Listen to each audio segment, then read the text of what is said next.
오늘 함께 나눌 말씀의 제목은 가서 끝자리에 앉으라 입니다. 다 같이 함께 따라 합시다. 가서 끝자리에 앉으라. 가서 끝자리에 앉으라. 여러분, 어느 집사님이 죽어서 천국에 갔습니다. 그때 천국문에 앉아있던 예수님이 벌떡 일어나서 착하고 충성된 종아, 내가 너를 얼마나 기다렸는지 아느냐, 이렇게 말씀하시면서 얼싸안고 환영을 했습니다. 그 다음 장로님이 오시니까 예수님께서 역시 벌떡 일어나서 내가 너의 눈물을 안오라. 네가 내 교회를 위해서 흘린 땀과 눈물을 안오라. 이제 영원한 안식을 얻으라. 이렇게 말씀하시면서 적극적으로 환영해 주셨습니다. 근데 목사님이 오니까 예수님이 가만히 앉아서 손만 내미시더니 응, 왔어? 들어가 봐. 이렇게 말씀하시는 겁니다. 이런 반응에 목사님이 너무 섭섭해서 물었답니다. 천국에 들어가라고 하시니까 감사하긴 한데 이유나 좀 알았으면 좋겠습니다. 예수님, 저 집사님, 저 장로님에 비해서 너무 불공평하지 않습니까? 그래서 예수님께서 딱 한마디 하셨대요. 너 내가 일어나면 여기 앉으려고 그러지?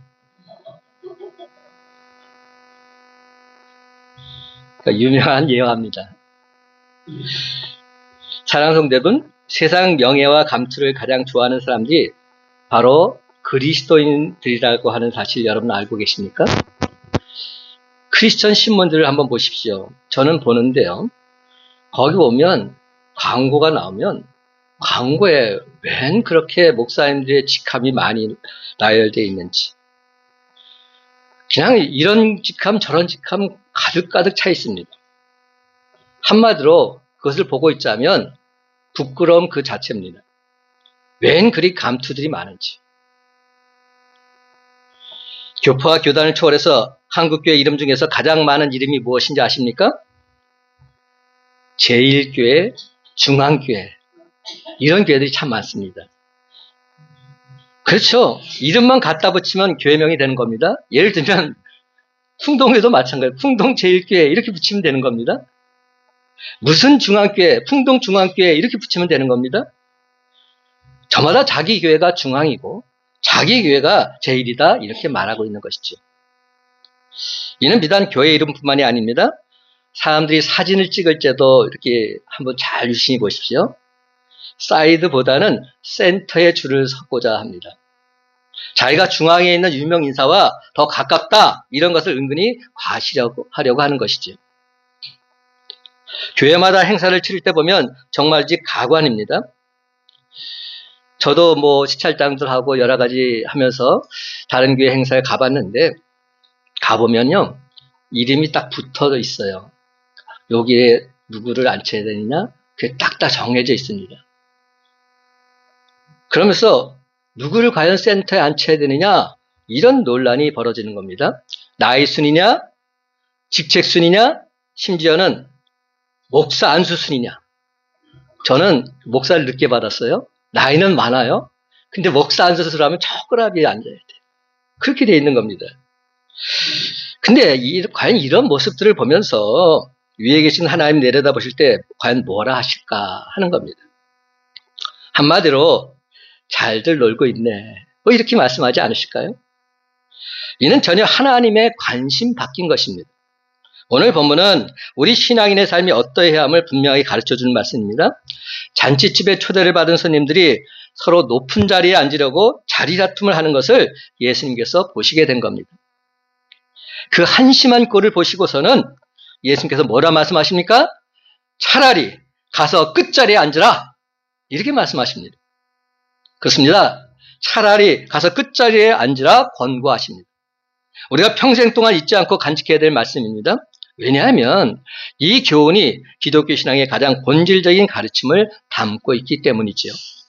그렇다면 여러분, 가서 끝자리에 앉으라는 예수님 말씀, 그 말씀의 참된 의미가 무엇일까요? 첫째로 자기를 낮추라는 겁니다. 자기를 낮추라. 다 같이 10절 말씀 한 목소리를 읽어봅시다. 청함을 받았을 때, 시작. 청함을 받았을 때에 차라리 가서 끝자리에 앉으라. 그러면 너를 청한 자가 와서 너더러 거시어 올라 앉으라 하리니 그때야 함께 앉은 모든 사람 앞에서 영광이 있으리라. 아멘. 여러분, 한마디로 겸손하라는 뜻입니다.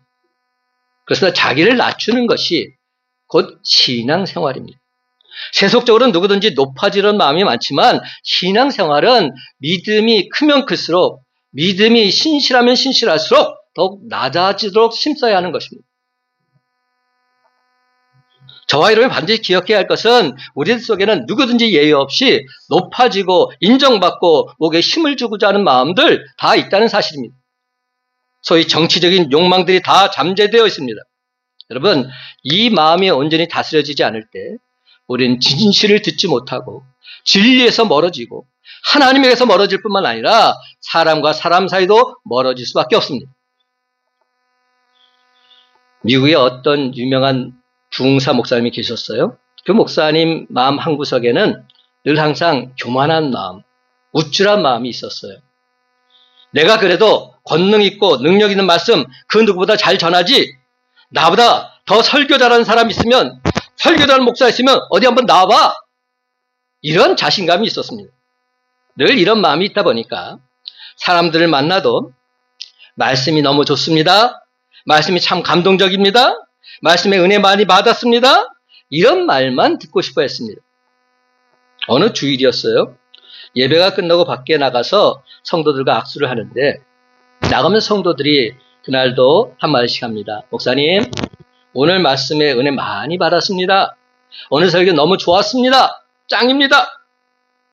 근데 느닷없이 한 부인이 인사를 하면서 조용한 목소리로 이렇게 말하는 겁니다. 미국 교회에서 있었던 일이니까 영어로 해야 되겠죠? 잘 들어보세요. It's too long. It's too long. 뭔 말이죠? 설교가 길다는 겁니다. 좀 짧게 하라는 겁니다. 길다는 거죠. 전혀 뜻밖의 소리를 듣고는 그런가 보다 했습니다. 다시 다른 교인들하고 인사를 하면서 교제를 나누고 있는데 그 부인이 또다시 가까이 와서 말합니다. Too loud. loud가 뭔지 아세요? 그렇죠. 시끄럽다는 겁니다. 목소리만 크다는 겁니다. 목사님 막 소리치는데 시끄러워서 못 듣겠다는 겁니다. 또 그래도 그런가 보다 했습니다. 또 다른 분들과 대화를 나누고 있는데 이분이 다시 나타난 겁니다. 와서는 한다는 말이 too boring. boring이 뭔지 아세요? 지루하다는 거예요. 더 이상 듣고 싶지 않다는 겁니다. 이야, 그러니까 한두 번도 아니고 3번씩이나 그런 지적과 말을 듣니까 이 목사님이 열받았어요. 그래가지고 무척 마음이 상해서 인생이 싹 변하고 말았습니다. 이런 상황을 옆에 지켜보던 부모님이 가까이 오셔서 이 목사님을 위로하기 시작합니다. 아니, 저 부인 얘기 신경 쓰지 마세요. 신경 쓸 필요 전혀 없어요. 저 부인은 자기 생각, 자기 의견이라고는 1도 없는 사람이에요. 지금 그저 남들이 하는 얘기, 떠드는 얘기만을 전하고 있을 뿐입니다. 여러분, 팩트를 전하고 있는 겁니다. 정말 그렇단 말이에요. 이 목사는 자기가 설교를 잘하는 걸로 알고 있었는데 한마디로 해서 길기만 하고 시끄럽기만 하고 지루하기만 한 그런 설교였다는 겁니다.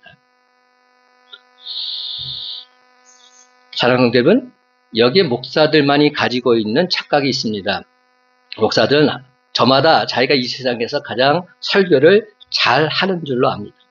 그래서 착각은 커트라인이 없다 이렇게 말들 하지 않습니까? 얼마든지 착각할 수 있다는 것입니다. 하지만 여러분, 조금 더 깊이 생각해 본다면 이것이 바로 교만입니다. 교만하면 영적으로 이미 어두워져 있는 것입니다. 교만하면 더 이상 진리를 깨닫지 못합니다. 우리가 교만하면 주님의 뜻과는 점점 더 멀어져 가는 것입니다. 겸손할 때 영적으로 깨어있는 것이고, 겸손할 때 성령의 음성을 들을 수 있는 것이고, 겸손할 때 주님 말씀에 순종할 수 있습니다. 그래서 여러분, 영적인 건강이란 얼마만큼 나 자신을 낮출 수 있느냐의 정비례, 어디까지 낮을 수 있느냐에 달려있는 것입니다. 그러므로 사랑하는 성도 여러분, 날마다 하나님 말씀과 기도로 자기를 쳐서 예수 그리스도께 온전히 복종시킴으로써 나 자신을 겸손하게 낮추는 저와 여러분이 다 되시기를 예수님의 이름으로 간절히 축원합니다. 두 번째로 가서 끝자리에 앉으라는 이 말씀은 자리에 연연하지 말라는 뜻입니다. 그래서 자리에 연연하지 말라. 근데 여러분, 예수님께서 오늘 본문의 비유를 말씀하게 된 동기가 무엇일까요? 7절에 이런 말씀이 납니다. 이래서 예수님께서 비유를 하신 겁니다. 7절 함께 읽어봅시다. 시작. 청함을 받은 사람들이 높은 자리 택함을 보시고 그들에게 비유로 말씀하여 이르시되, 청함을 받은 사람이 높은 자리를 택하는 것을 보시고서 그들에게 비유로 말씀하시게 되었다는 겁니다. 표준 세번역 성경은 이를 적나라하게 이렇게 번역하고 있습니다. 예수님께서 초청을 받은 사람들이 얼마나 길을 쓰고 윗자리를 골라 잡는지를 보시고서 그들에게 비유를 하나 들어 말씀하셨다. 이렇게 말합니다. 얼마나 길을 쓰고 윗자리를 골라 잡는지를 보시고서. 여러분, 오늘 본문의 배경은 잔치집이었던 것 같습니다. 초청받은 손님들이 서로 높은 자리에 앉겠다고 자리 다툼을 벌이게 된 겁니다. 그런 광경을 예수님께서 다 지켜보고 계십니다. 이처럼 사람들 마음속에는 높은 자리에 연연하는 마음들이 다 있다는 겁니다. 불신자들의 몸에서는 말할 것도 없고 특별히 믿는 사람들의 몸에서도 보게 되면 그 장자리 하나 얻기 위해서 무진장 애를 쓰는 것을 볼 수 있습니다. 우리 교단에서도 1년에 한 번씩 전국에서 대표로 선출된 목사님과 장로님들이 모여서 대한예수교 장로회 총회가 열립니다. 그리고 총회할 때마다 총회장 선거가 있습니다. 임원 선거가 있습니다. 그 장자리가 뭔지 거기 한번 올라가기 위해서 억수로 돈을 뿌려대면서 로비 활동을 하기까지 합니다. 여러분, 이게 정식의 일이 아니더라고요. 교계에서도 이런 일이 벌어지고 있는 겁니다. 아니, 총회장 자리는 예수님의 모습을 본받는다고 하면 섬기는 자리가 되어야 되는데 그렇지 않은 겁니다. 목사님이라고 별반 다르지 않은 겁니다. 우리들 마음속에 다 이런 욕구가 있다는 사실. 그렇다면 우리가 이처럼 높은 자리를 동경하고 연연히 하는 이유가 무엇일까요? 그것이 곧 인정과 성공이다. 이런 잘못된 가치관 때문입니다. 교회에서 목회를 잘했습니다. 그러면 이제 내가 총회장은 해야지, 노회장은 해야지, 이런 마음을 갖게 된다는 겁니다. 이게 잘못된 것이죠. 그러나 여러분, 우리가 분명히 기억해야 할 것은 상자에 앉는 것이 성공이라고 하나님은 보시지 않는다는 사실입니다.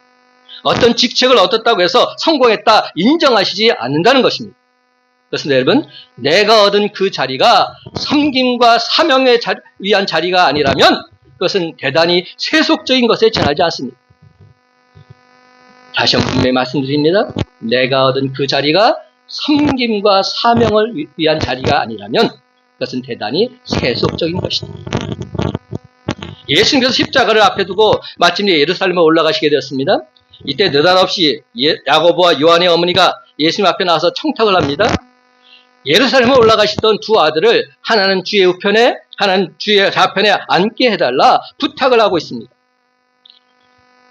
이 모양을 봤던 제자들 간에 급격히 서열 다툼 싸움이 벌어지고 있습니다.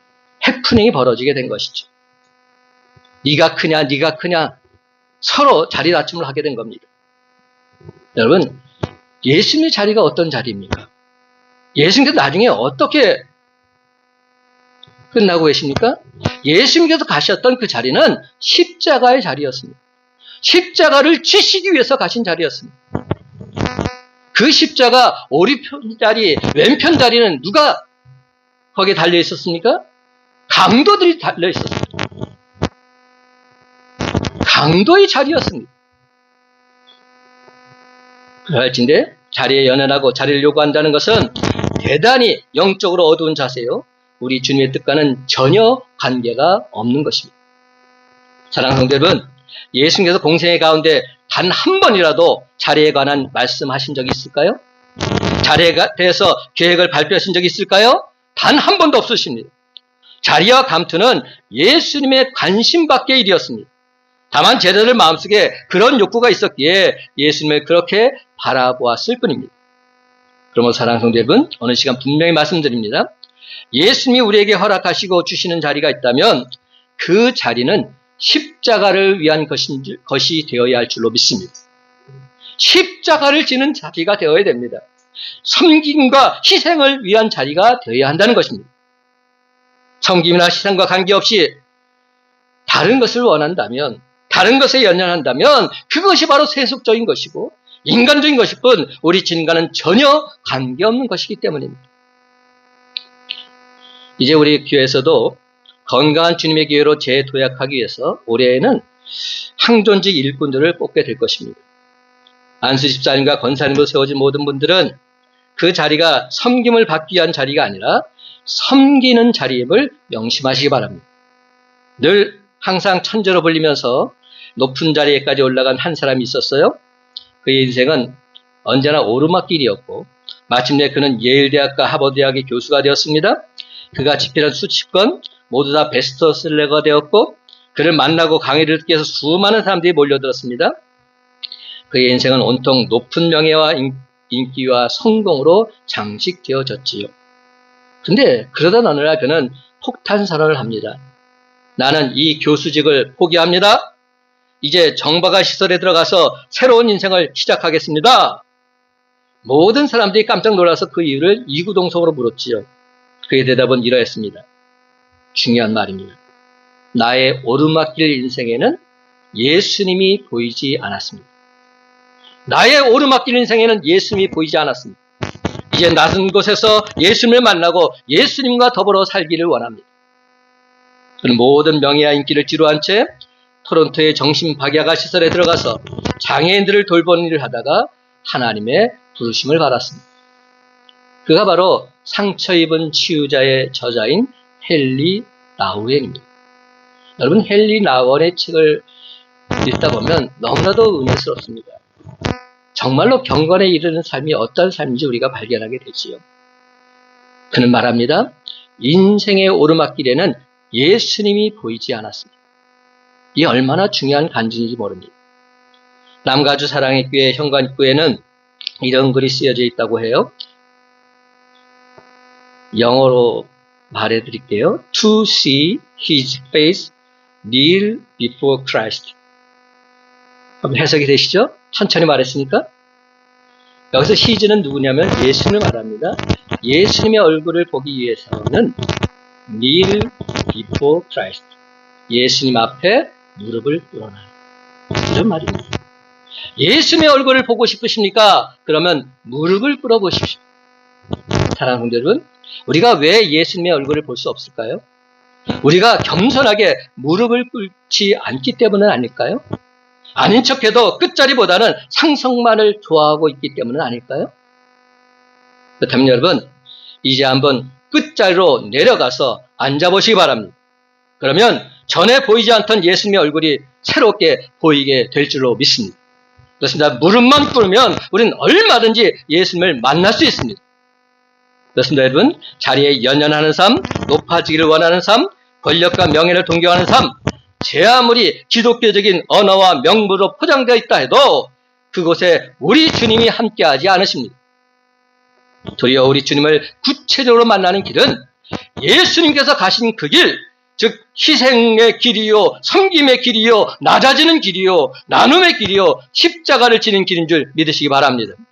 그러므로 사랑하는 성도 여러분, 어떤 자리에, 어떤 직책에 있든지 그 자리에 연연하지 마시고 그 자리에서 내게 맡겨진 사명의 십자가를 지고 우리 주님을 묵묵히 따라가는 저와 여러분의 삶이 다 되시기를 예수님의 이름으로 간절히 축원합니다.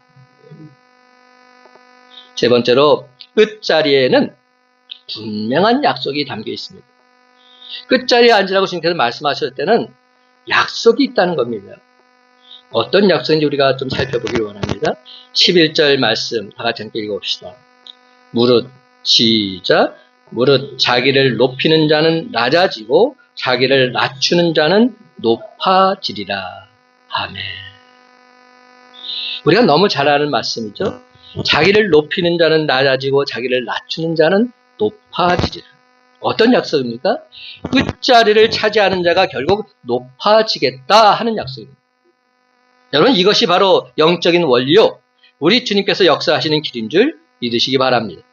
그렇습니다. 예수님께서 우리에게 낮아지라고 그토록 말씀하시는 이유는 그 길만이 하나님께서 진정 우리를 높여주실 수 있는 유일한 길이기 때문에. 그렇습니다, 여러분. 우리를 높여줄 다른 길, 다른 방법이 없습니다. 우리 스스로 철저히 낮아질 때, 더 이상 낮아질 수 없는 지경에까지 이르게 될 때, 그 길은 활짝 열리게 되어 있습니다. 세계를 바꾼 위대한 천재 스티븐 잡스, 여러분 잘 아시죠?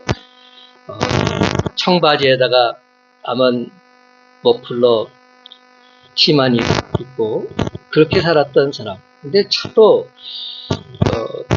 많은 일을 했던 사람입니다.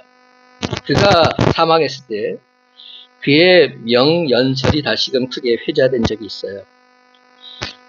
스탠포드 대학교 졸업식에서의 축사인데 2005년 6월 10일 그는 그 축사에서 자신의 인생 굴곡을 솔직하게 털어놓고 있습니다. 그는 사생아로 태어났어요. 그리고 부모가 없으니까 대학도 못 나온 양부모 밑에서 입양돼서 살게 됩니다. 등록금이 너무 비싸니까 대학을 다니다 중퇴하고 맙니다. 그리고 나와서는 애플을 창업합니다. 우리가 너무 잘 아는 핸드폰 애플. 크나큰 성공을 거둡니다. 근데 자기가 만든 회사에서 쫓겨납니다. 자기가 세운 회사인데 자기가 쫓겨나요. 그래서 픽사를 창업하고 다시 재기합니다. 그러던 중 췌장암으로 죽음의 문턱까지 가는 상황에 빠집니다. 이러한 여러 가지 일들을 겪으면서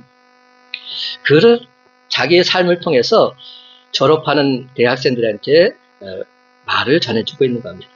자신의 인생을 직접적으로 보여준 뒤에 졸업을 앞둔 젊은이들에게 중요한 메시지를 전합니다. 이렇게 말합니다. 사랑하는 사람을 찾는 것처럼 사랑하는 일을 해라. 내가 진정 사랑하는 그 일을 해라. 이렇게 말합니다.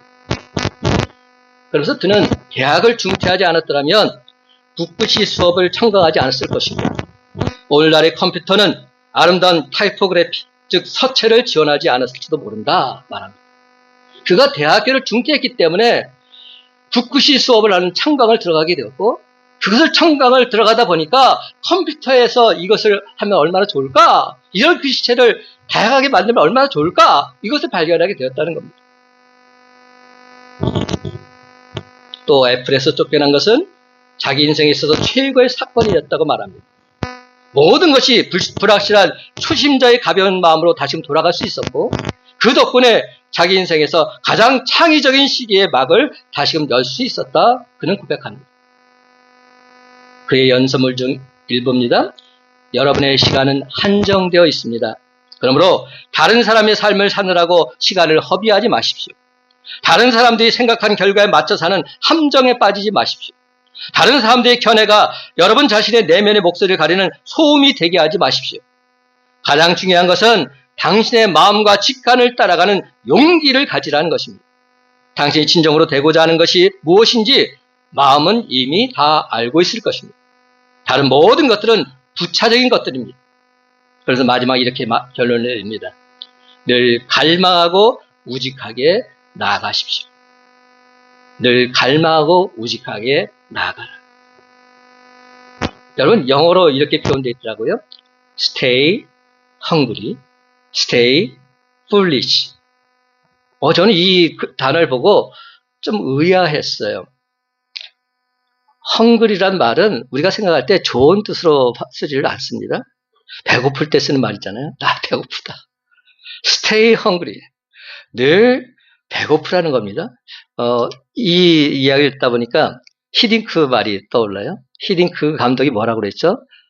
I'm still hungry. 나는 아직도 배고프다. 이렇게 말했잖아요.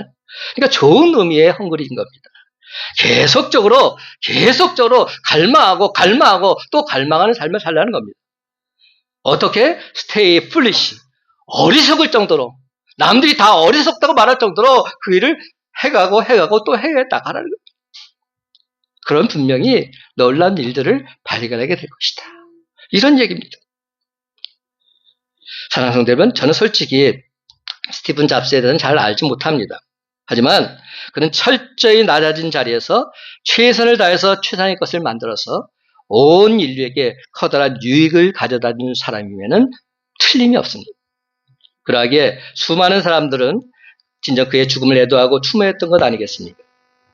우리 주님께서도 자신의 자리에서 최선을 다한 자를 높여주시겠다 오늘 본문에서 분명히 약속하고 계십니다. 근데 여러분, 여기서 오해하지 말아야 할 것이 있어요.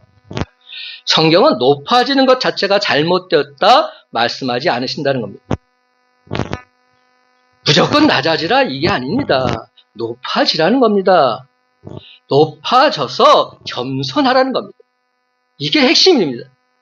낮아지라는 게 아니라 높아져서 겸손하게 살라는 겁니다. 예수님이 그렇다는 겁니다. 예수님의 모습을 본받는다는 의미가 뭡니까?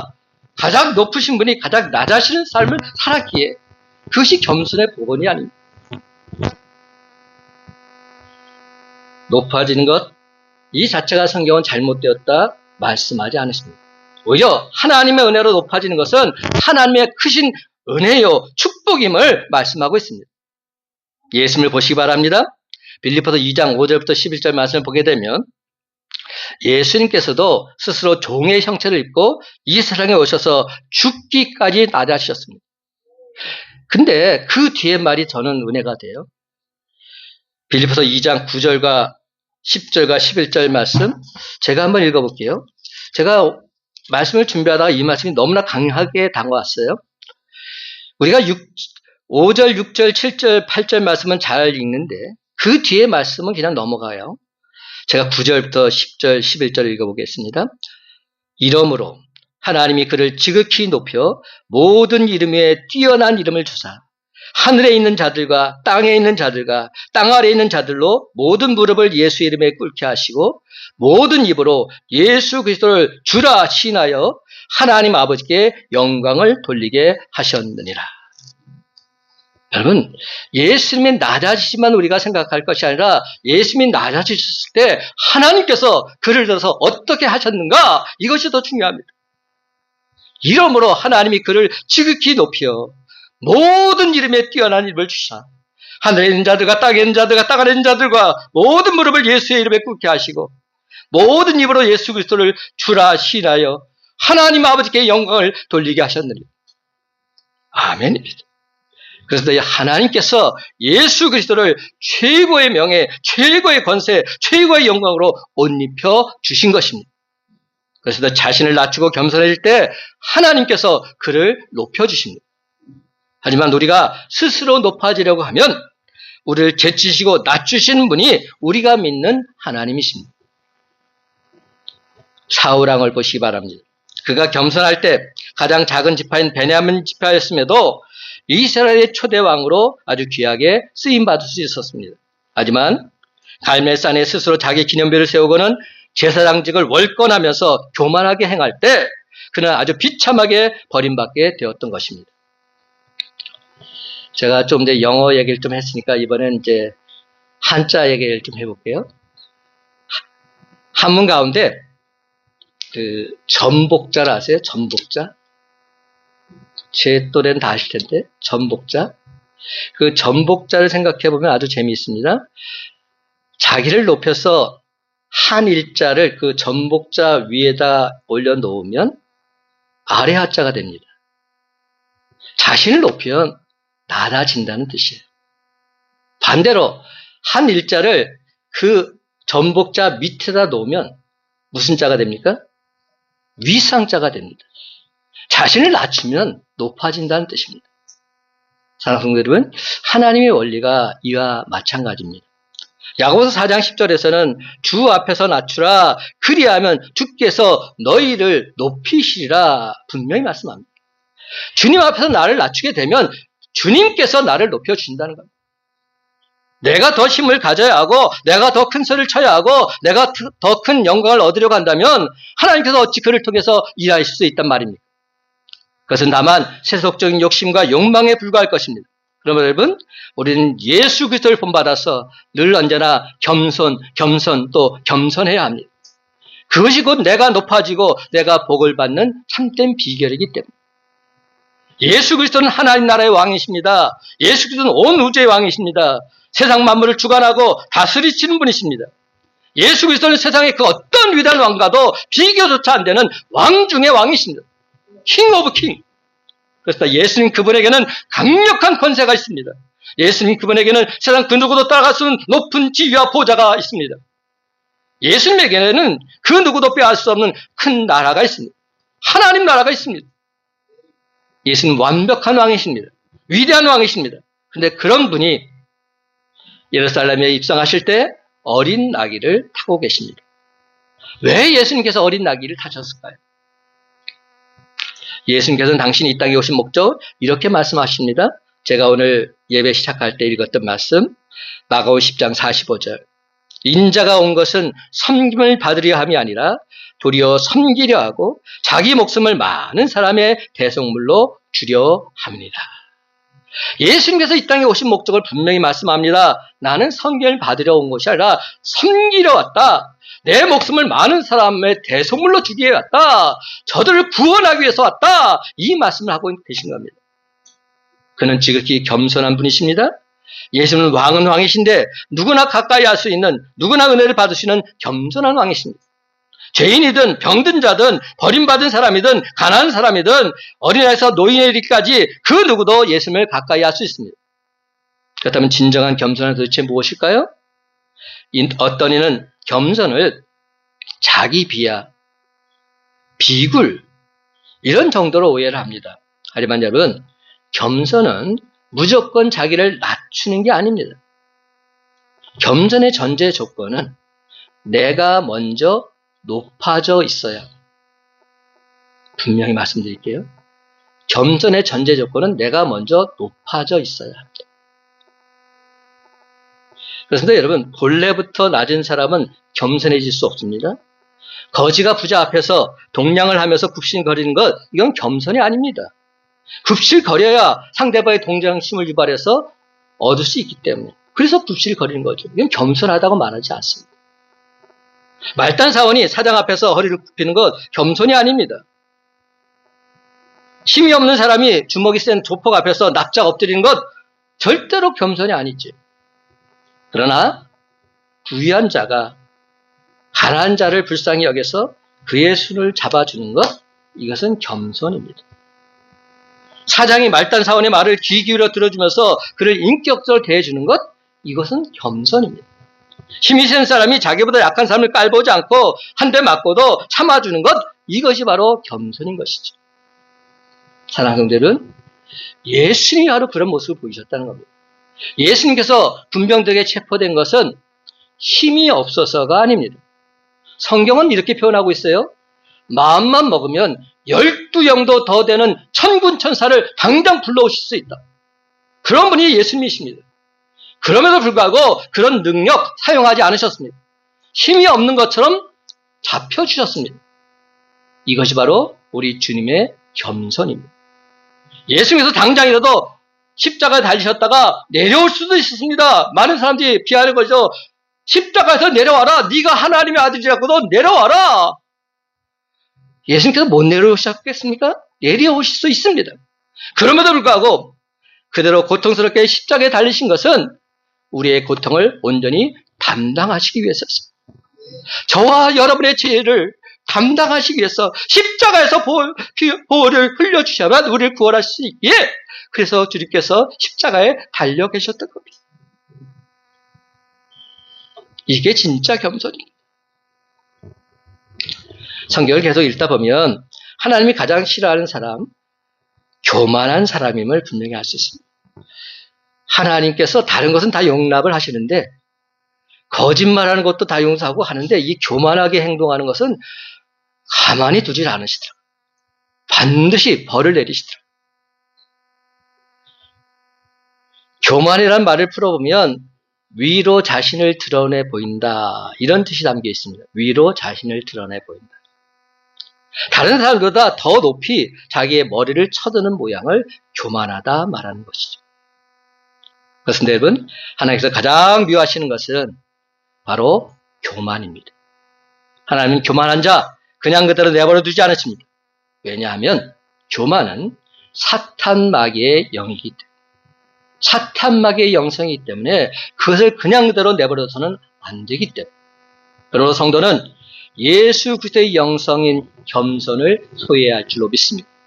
예수님처럼 겸손, 또 겸손한 자가 되어야 합니다. 겸손이 뭡니까? 하나님 앞에서 자기 자신의 부족함을 인식하고서 영적인 회개를 통해서 하나님의 전적으로 의존하는 삶을 사는 것입니다. 겸손은 낮고 천한 신분의 상태가 아니라 하나님 앞에서 영적인 기질을 나타내는 것을 말합니다. 그렇습니다. 하나님 앞에서 나는 아무것도 아닙니다. 이런 겸손한 자세는 오히려 더 큰 자가 되게 해주십니다. 야고보서 4장 10절 말씀 다시 한번 읽어볼게요. 주 앞에서 낮추라. 그리하면 주께서 너희를 높이시리라. 예수님께서도 어린아이를 품에 안으시고 이렇게 말씀하셨어요. 마태복음 18장 4절, 누구든지 이 어린아이와 같이 자기를 낮추는 사람이 천국에서 큰 자니라. 예수의 수제자 사도 베드로 또한 베드로전서 5장 6절에서 이렇게 말합니다. 하나님의 능하신 손 아래에서 겸손하라. 때가 되면 너희를 높이시리라. 그러면 여러분, 은혜를 받는 최선의 길, 높임을 받는 지름길은 바로 겸손이라는 사실을 분명히 깨달아서 매사에 겸손, 또 겸손한 저와 여러분이 다 되시기를 간절히 소망합니다. 사랑하는 성도 여러분, 이제 우리는 예수님처럼 진정 겸손 또 겸손한 자가 되어서 끝자리에 가서 앉으시기 바랍니다. 그러면 우리 주님께서 저와 여러분을 높여주사 세상에 주던 참된 기쁨과 평강을 부어주실 줄로 믿습니다. 그렇습니다. 여러분, 겸손히 주님 말씀에 순종해서 묵묵히 우리 주님의 뜻을 따라가노라면 하나님께서 반드시 당신의 때, 당신의 방법대로 저와 여러분을 우뚝 높이 세워주실 줄로 믿습니다. 이제 말씀을 했습니다. 사랑하는 성도 여러분, 가서 끝자리에 앉으라는 이 역설적인 말씀이 우리 모두에게 약속의 말씀, 축복의 말씀이 되어서 자기를 낮추는 자를 온전히 높여주시는 하나님께 모든 영광, 모든 찬송을 올려드리는 저와 여러분의 복된 삶이 다 되시기를 예수님의 이름으로 간절히 축원합니다.